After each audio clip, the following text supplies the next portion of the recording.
তো গাইস, এটা হলো একটা 100 ওয়াটের ইনভার্টার। এই ইনভার্টার কিটটা আমার বাড়িতে অনেক দিন দিয়ে পড়েছিল। তো চলুন দেখি এই ইনভার্টার কিটটা ভালো আছে কিনা। তো এটা হলো এই ইনভার্টার কিটের মেন সার্কিট বোর্ড। এটা হলো 12012 এম্পিয়ারের একটা ট্রান্সফরমার। তো এই ট্রান্সফরমারটা আমাদের ইনভার্টার কিটের সাথেই ছিল। তো চলুন এর কানেকশনটা এবারে করি। ট্রান্সফরমার ব্লু কালার যে তার দুটো আছে সার্কিট বোর্ডের হিটসিং এর সাথে লাগিয়ে দেবো।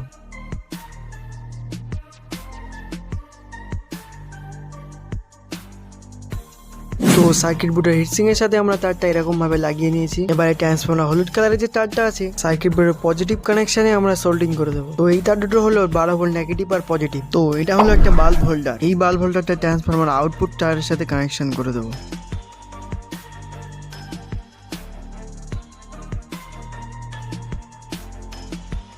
তো আমাদের কানেকশন সব কমপ্লিট হয়ে গেছে। তো এটা হলো একটা 9 ওয়াটের এলইডি বাল্ব। তো এই লাইটটা নিয়েছি আমাদের ইনভার্টারটা টেস্টিং করার জন্য। তো চলুন হোল্ডারের সাথে এই লাইটটা লাগিয়ে দিই। তো আমাদের ইনভার্টারে চালানোর জন্য একটা 12 ভোল্ট ব্যাটারি নিয়ে নিয়েছি। তো চলুন ব্যাটারির সাথে কানেকশনটা দিয়ে দেখি আমাদের ইনভার্টারটা ভালো আছে কিনা। তো কানেকশন তো দিয়ে দিয়েছি কিন্তু লাইটটা জ্বলছে না। মনে হচ্ছে অনেকদিন পরে থাকার কারণে আমাদের ইনভার্টারটা খারাপ হয়ে গেছে। তো গাইস, এখানে দেখুন একটা রেজিস্ট্যান্সের পিন ভেঙে গেছে। তো এই জন্য এটা চলছে না।